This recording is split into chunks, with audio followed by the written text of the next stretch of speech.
I'm Alex Clark. I have actually worked to compile a list of the most viral moments to come out of the Whatever podcast that has absolutely taken over the internet. Now, Whatever is a dating podcast featuring rotating guests and hosted by this guy, Brian Atlas. I'm your host, Brian Atlas. And they get this group of guys and girls together twice a week to stream for a few hours where they just kind of get together and debate modern dating and the roles of men and women. And what is unbelievably addicting about this show is that it exposes kind of the weak spots, if you will, on both sides of the argument in regards to dating and relationships. Because you'll have women who defend hookup culture, for example, versus like a traditional wife, or a black-pilled guy versus someone who believes in monogamy. And then you just have the genius marketing behind the show. So the branding being that it's just simply a show talking about dating and relationships makes it very mass appeal, because they could easily angle it to be this trad wives versus OnlyFans girls or something. And that does happen. Like that circumstance happens on a lot of episodes. But the point of the podcast and the conversation is to air an unedited discussion, and then the viewer can decide what side they're on after watching, which is smart because you won't alienate any potential audience that way. And this is why I think the show is so popular, because every episode features at least one person that is going to represent your view. So there's always someone to root for, which ultimately just creates the perfect cast of characters, because you get the entertainment of the disagreements plus the vindication of hearing your own views represented. And I really think that if this show was on like regular TV, it could revive cable, but that's a side conversation. Anyways, let's watch some of the most viral moments from the show together, and then I'll share what I think about each clip. How do you expect a girl to be good in bed if she doesn't get practice? Same thing goes with men. I'm just gonna keep it real. If you guys are complaining about girls who don't know how to give brain, but you also like shame them for having like, you know, partners, accurate, then actually. You're shooting yourself in the foot. You know what? Just because it's related, we do have a video that's related to what you just said. Okay. Sex, this position, that position. Don't you feel like you get to a point in your life where there's something more than that? Don't you feel like, and maybe I'm going to sound like a romantic, don't you feel like you get to a position in your life where you'd rather have a girl who you truly love and she truly loves you, and it doesn't matter what she does because you know she really loves you and she's trying her best? So the whole point of sex is a connection between two people, and I think having a genuine connection between two people is worth more than the sex. So her question was, what can a woman do to truly blow your mind in the bedroom? You'll blow my mind outside of the bedroom in a relationship. Okay. This is rich coming from him. That's the truth. I do not take seriously this coming from him. I feel like he contradicts himself all the time. I don't believe that Andrew Tate is only sleeping with women that he's truly in love with at all. But the other thing is him saying like being good in the bedroom is not a way to keep a man happy. Is it controversial for me to say as a conservative that within the context of marriage, and I'm gonna give that disclaimer, what if it's a combination of both? I think a guy does want to have good sexual chemistry in the bedroom, but I also think that you're gonna keep a guy happy by, of course, being respectful and having a good relationship outside of the bedroom. I just feel like Andrew Tate is being very disingenuous in playing to a certain type of audience, because then I also feel like I've seen him say things that are the contrary, like women aren't anything, like who cares about women, like you get what you want from them and move on. Like he is just such a fraud to me. But the idea of saying you should only have sex with people that you love, yes. And ideally, that should be marriage. But anyway, we'll see what the girls have to say. So that kind of is somewhat in response. Do you want to respond? I'm gonna say something. I don't disagree with him. I think that's actually a really lovely sentiment if that's how you want to live your life. But let people live life the way they want to. It doesn't really have to mean that you're wrong. They're just choosing to live life a different way.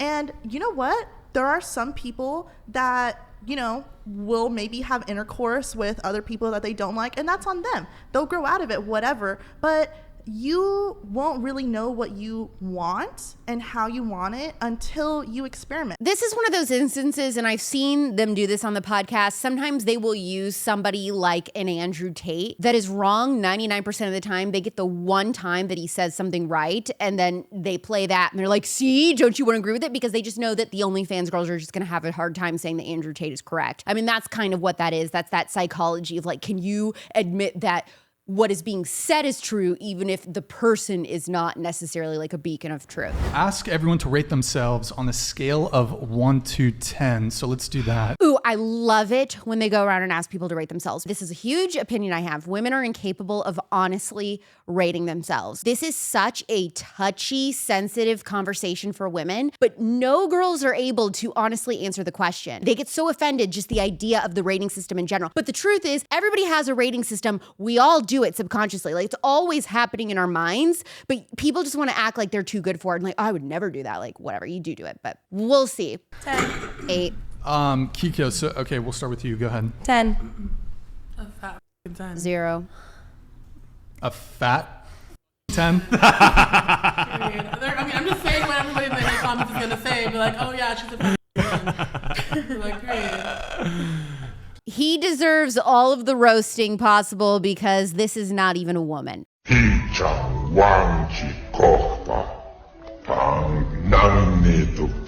This is another Dylan Mulvaney example of a guy dressing and pretending to be a woman because they're uncomfortable in their own body, yada, yada, yada, yada. So we're going to capitalize off this and we're going to make money and whatever. So that's what this person is doing. That isn't actually a girl, just for those who are not familiar with the show or that person.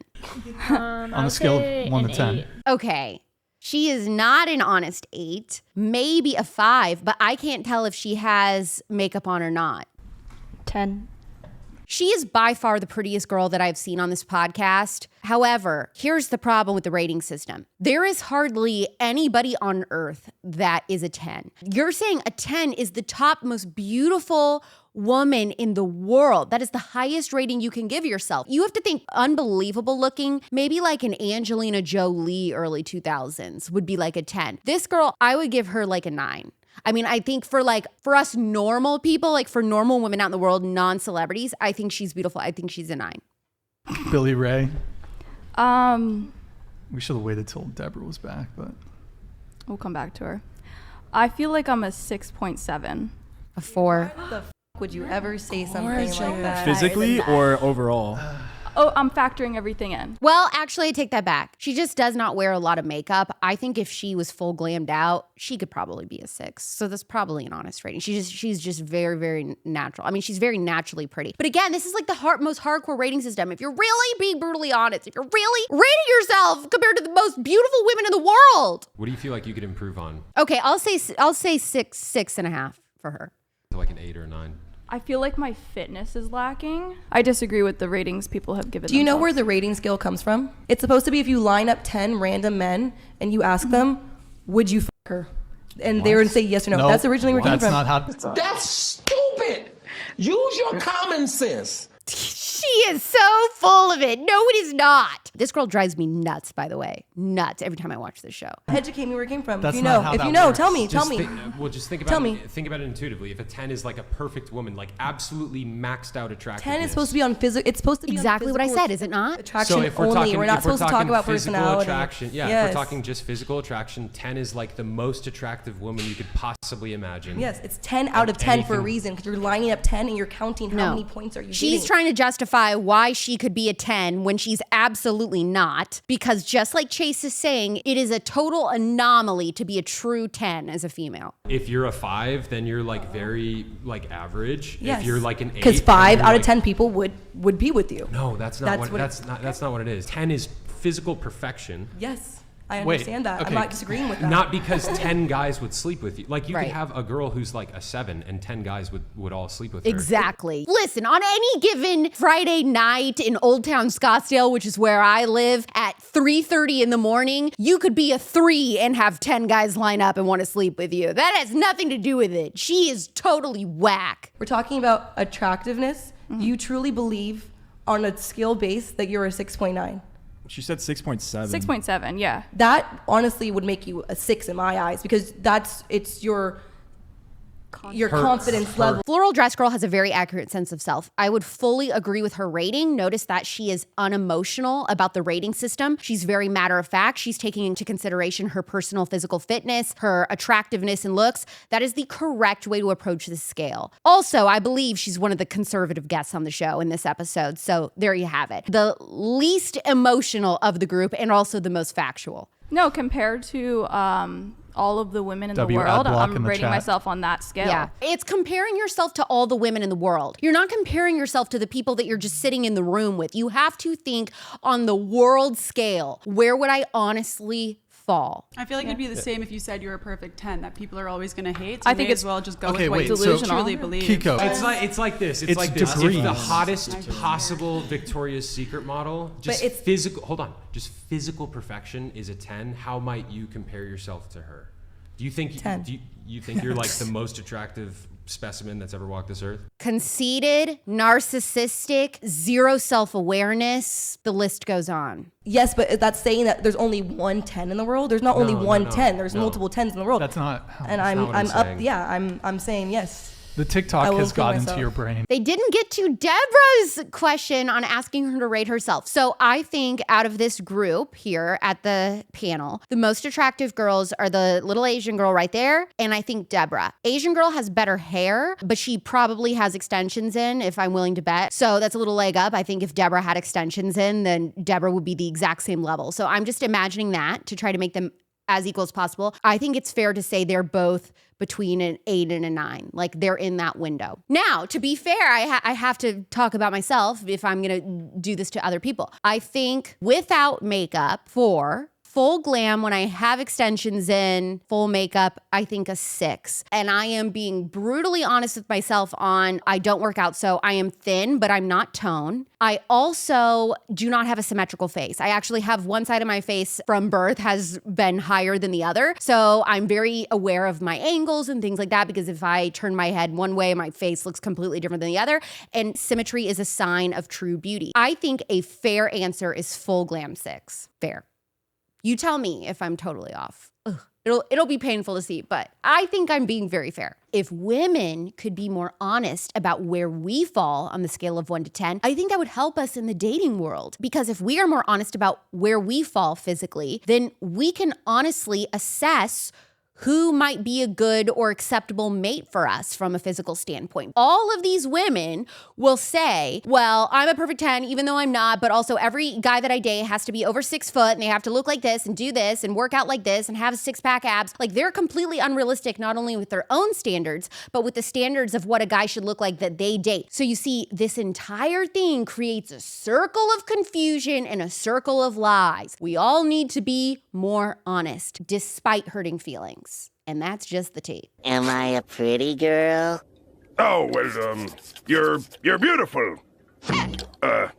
Why is it so entertaining for people to discuss where they fall on a 1 to 10? Why are people addicted to conversations like this? Because all of us as human beings, it is human nature to be very insecure individuals and wondering how you stack up to somebody else. We all deal with comparison, and that's why some people say, well, That's why you shouldn't participate. I understand that. But if you can take the emotionality out of it, like I did, I really could go into detail for you if you want. If I ever get invited on this podcast, I'll do it. But because we suffer from comparison and insecurity to the significance that we do as women, I think seeing other women candidly talk about their own insecurities, being very self-aware about their attractiveness, I think it's almost therapeutic. Like it's very helpful to me to see a woman honestly answer that question so that I'm not sitting here thinking, oh, everybody else is so much prettier, so much better. It's more hurtful to my psyche as a woman to see other women lie and say, oh, I'm a perfect 10. Because if they're a perfect 10 when I know that they're not, then what am I? That means that I'm even worse.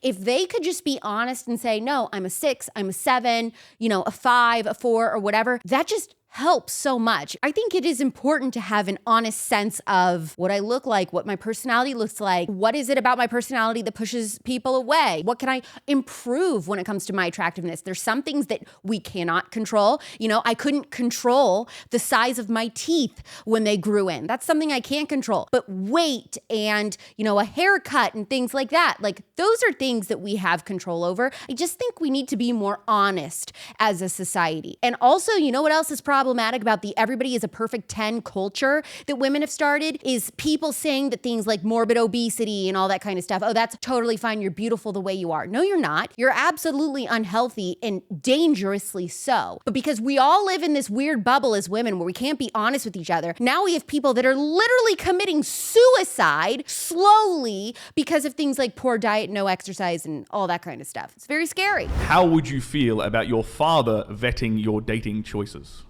I have no problem with that. Excellent answer.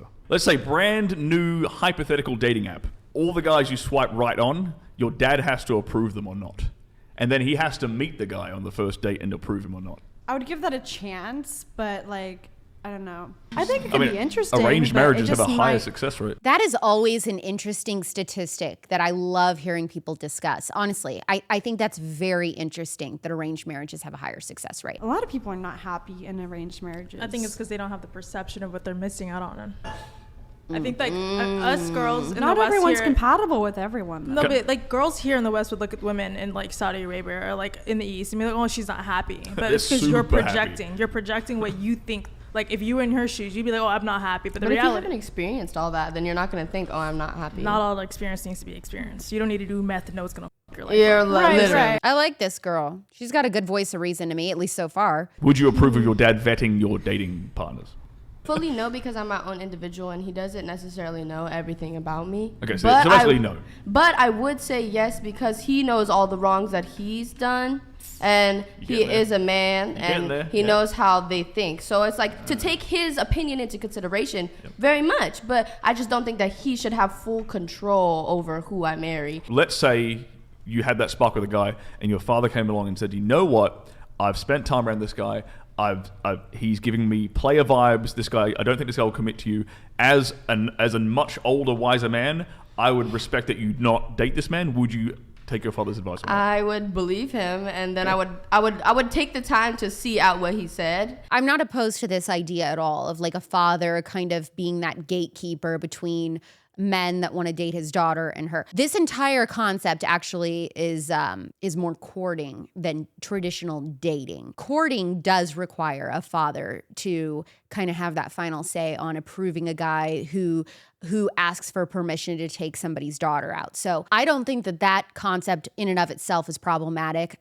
I'm for it. The caveat is, who is the father? Because every father is not emotionally intelligent enough. Every father, hasn't put the time in to get to know his daughter. In order to successfully do this idea, you would have to have a very strong, very open relationship with your daughter and truly know her the way that her friends know her. All the different sides of her personality, all of her likes and dislikes, because we have a fatherless problem in this culture. Not enough fathers know their daughters at all, let alone enough to be able to choose a suitable partner for them. What about the rest of you guys?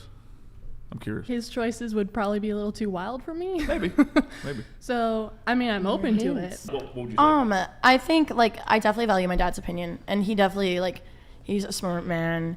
I respect him and all that stuff. But again, like what you said, my dad is not in my body and he can't feel like those feelings romantically. And so I feel like if he had his issues with a man, yes, I would consider them, but I wouldn't make that my turning point into whether a relationship will fail or not. That's a stupid way to look at this, because I bet she wouldn't have a problem with saying one of her girlfriends can set her up. She wouldn't say well, no, I wouldn't let one of my girlfriends set me up with a guy because she's not in my body and she can't feel my feelings on if I have them for that person or not. That's just ridiculous. People that I trust in my life, other girlfriends and stuff, absolutely I would accept them setting me up with somebody, because I trust that they know me on an intimate level enough to know what I need, but also what I want. So you know what I would say to that is that the very fact that you're basing your choice in men purely on emotion is the problem in the first place. No, he's right, because there is a problem with choosing men solely based on emotions, because emotions change. You will not always feel the feeling of love towards somebody. That's why it's a commitment. You are vowing under God that I am going to choose to love this person and care for this person for the rest of my life, because you're not always going to feel like you love them. But if you're under that vow and under that commitment, then you're saying, but because of that, I am choosing to show love towards them anyway. And if the whole relationship is built on what you feel, well, that's going to change tomorrow. Your father, he's going to know more about men and what they are capable of, how men lie, how men can deceive a woman, like what a player looks like.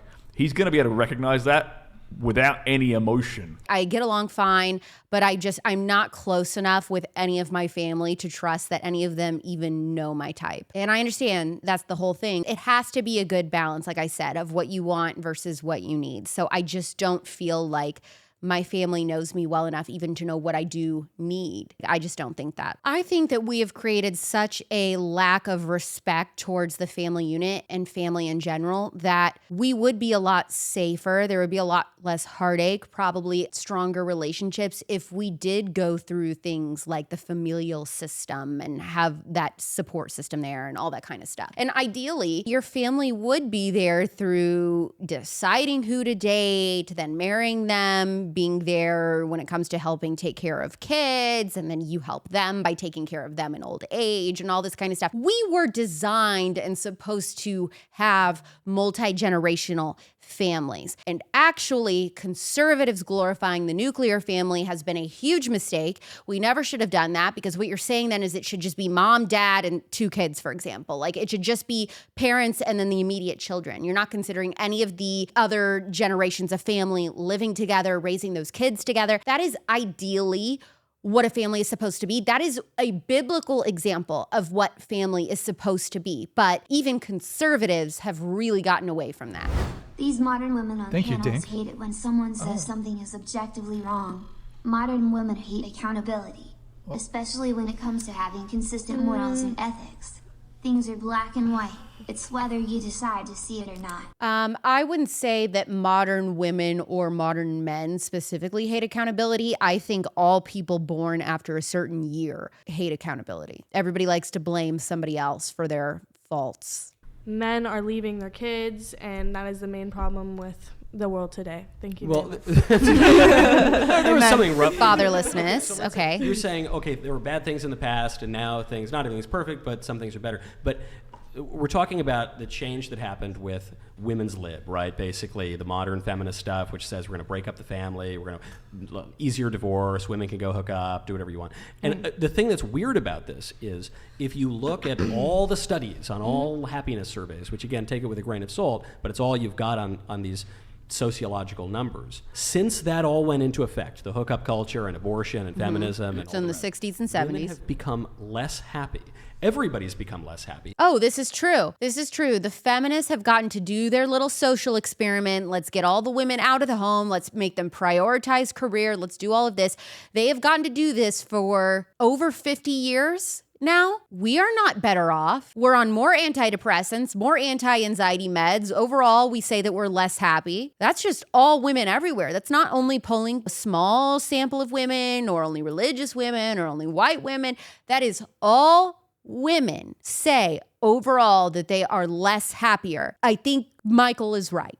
But women have become especially less happy, even relative to men. So wouldn't you have to look at that at the last 70 years of feminism and say, how would it you just know didn't women work. are becoming less happy? Aren't men more likely to do suicide now than women? Everybody is getting less happy, and there is a spike in suicides, especially among older white men, and drug overdoses as well. But if you measure happiness, which again is a very difficult thing to do, but you just take people's measures of happiness, both men and women have declined, but women have declined Since at when? a faster rate since the 70s. Do we know it's directly caused because of feminism? I mean, I think studies are all fake anyway, but if you look at all of these happiness surveys, such as they are, the big change that happened in the relations between men and women is the advent of feminism. In the New York radical women's groups, these happy women who had good husbands and families would show up happy, I'm not even joking, and they would go through these struggle sessions and they would raise their consciousness and they would leave miserable. And this happened again and again at these meetings, and that's what happened to the whole society over the last 60 years. Wait, isn't this the same thing as ignorance is bliss? Yeah, I feel like they were ignorant before. They opened their eyes from the Matrix or whatever the pill. That's what the feminists say. But no, I think they actually were much better adjusted to reality before, and then they were told a bunch of lies by the feminists about their nature. When they weren't controlling their own lives and everything was dictated on their husband. Before when they believed that men and women are complementary and actually made for one another, and that actually we have responsibilities and obligations and not just entitlements to do whatever the hell we want. And then after they went to the struggle sessions discussions with all the feminists, they were told a lie, which is that men and women are not complementary, but they're indiscernible, basically identical. We have lived through two examples of two sides of the coin, two different extremes, and neither of them was correct. Imagine that. The super, super extreme, women only need to be decorative objects who sit at home and dust all day. That made women unhappy in the 50s, right? So then we gave them the other extreme, which was everybody go out now, go out in the workforce, completely abandon your families, completely abandon your household duties, and that made women unhappy. Because the truth is that we should be making our priorities the home, putting our husband first and our children first, and then it is okay. As long as all of our household stuff is up to par and being taken care of well, it is acceptable. This is the Proverbs 31 woman. They can have many women, men are told the same exact thing. Yeah, no, that unfortunately is a product of that's feminism wrong. that's affected men too, and it's just all a bunch of BS. But I feel like that was before feminism. I feel before it was just hidden. Men could cheat on their wives so much more easily. So what she's saying is, well, I don't understand. Men sinned. Yes.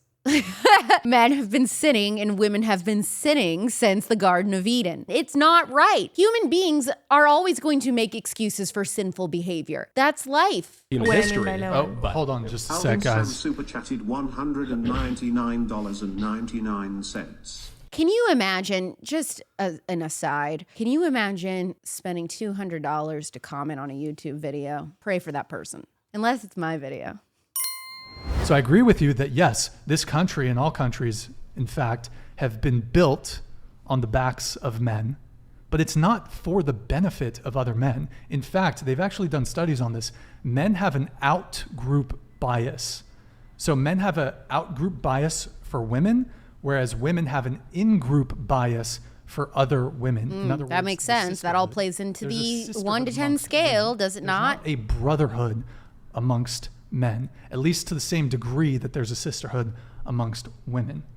Every single thing that you see around you, the buildings you live in, the streets you drive in, the infrastructure that you rely on to survive, was all built, created, and is maintained by good, honest, hardworking men that simply want to provide for their family. And thank God for that. Thank God for that. It is true. Men did build the world and women raised it. Why is that bad to say? We each have our own separate roles that benefit society, and you put those together for like the ideal situation. I don't understand the feminist women that want to make an argument like this. Like they get offended by admitting something like men go out there and they do these hard jobs. Dude, have you seen those like old videos of guys building skyscrapers and they're just hanging there with like a little piece of floss, essentially? Like several stories in the air? I don't want to be out there doing that. By nature, they're braver. They're not adverse to risk. The fact that this is so offensive to women and women get so highly emotional proves that we could never be in the position to build a world because we get too damn emotional. Justin, do you ever see yourself getting married? No, not on paper. No, absolutely not. I believe in love and marriage and in regards to taking care of a woman fully and your responsibilities as a father and a provider and protector. 100%. In fact, I think that's probably what's broken about the world. But in regards to letting the state get into all my businesses that took me over a decade to build, absolutely not, no. Those are very How do you think you're gonna get to the place of that marriage you want with that family and that lifelong love that you just talked about? I didn't say I didn't have family or children. I just said I was running your business. Oh, I see. Okay. So you want to keep it private is what you're saying. That's what I said. I understand. And I know some of this is just the way the table is set up and they have so many people sitting there and trying to squish everybody in to where the camera can see them. But body language wise, Lila looks more like the assertive person and he looks like the weaker person. If we're only going to look at body language, the fact that most of the conversation he's turning away from her, he's not turning towards her and making eye contact with her while he's speaking. He does a few times in this conversation, but he doesn't do it a lot. He's more avoidant towards her and she's more direct. And I think that says a lot as well. She does not look scared or bothered, but you can see him throughout this clip get increasingly more bothered. I might have multiple family. Oh. You never know. I might like family more than you. So much I have 5. Do you think that's a good thing to have multiple families? I think it's good if there's one dad and there's not a bunch of step parents involved and the dad can be the hero and those 5 families live a 10x better life than they would have otherwise. Yes, ma'am, I do. But you don't think that it will be ultimately an opportunity for jealousy or disharmony amongst women are always going to be jealous. What's changed about that? Women have been jealous all the way through time. So, I'm not jealous in my marriage. I don't care about your marriage. I'm talking about mine. He's such a dick. The way that he talks, how condescending he is, how rude he is, how disrespectful. And that's just the tip of the iceberg, because also what he's saying is such degenerate behavior. There's nothing redeeming, there's nothing alpha about the type of lifestyle that he is describing. And you would want that for your daughters? Yeah. Yeah, I live my life unapologetically on my terms. So if my daughters that are overly spoiled and educated in every way and have friends all over the world and world traveled in the best schools in the world, if they have a problem with me at the end of the day, then they can kick rocks too. I'm not going to simp for my daughters. I don't want to simp for my daughters. That is a very interesting choice of words. So your kids, you're saying you don't care if they find out you have multiple mistresses? If I had multiple women and then my kids came to me, then I would just talk to them like an adult. If they're adult enough to ask, I'm adult enough to tell them. Though? Well, whatever they ask, I'm there for. Here's the difference between me and most men. Most men are doing this shit behind people's back, right? Like a fucking coward. And they're not even giving the family the life that they deserve. So if I choose to do that in the future, which I have not said I'm going to do, then so be it. But if I don't, I don't. It's not the deciding to withhold the information or not that makes a guy a coward. It's participating in the behavior as a whole that makes you a coward. And the fact that he doesn't see that shows that he is an absolute loser of a man, and also a slave to a dopamine rush and addiction, has no self-control. None of that is attractive. A real alpha man is in control of himself and his emotions. To say, I'm at the whim of just, if I see a woman and I want to hook up with her, what's up with that? Like, what's wrong with that? Like, I should be able to do that. Well, then you're a beta. All in all, I personally like this podcast. I have watched it live before, and I also appreciate the conversations that are had because of this show, like just dialogue on social media in general. And I think way more people who have never heard a more conservative cultural take in their life are exposed to it because of this podcast. So I really appreciate that. However, here's the controversy. There are actually a lot of Christian conservatives who do not like the Whatever podcast. They think that clips that go viral showing dumb women getting owned, so to speak, is a terrible look. And I do not relate personally to those types of people. I think that's way too sensitive if you ask me, and it's becoming a massive issue among the right, and I cannot stand it. But if you're someone who thinks, you know what, I actually do think that the Whatever podcast is more problematic than helpful, I want to hear your arguments in the comments. If you like this video, tap the thumbs up button, subscribe to this channel, and turn on the notification bell so that you don't miss our videos. We post new content daily. See you next time.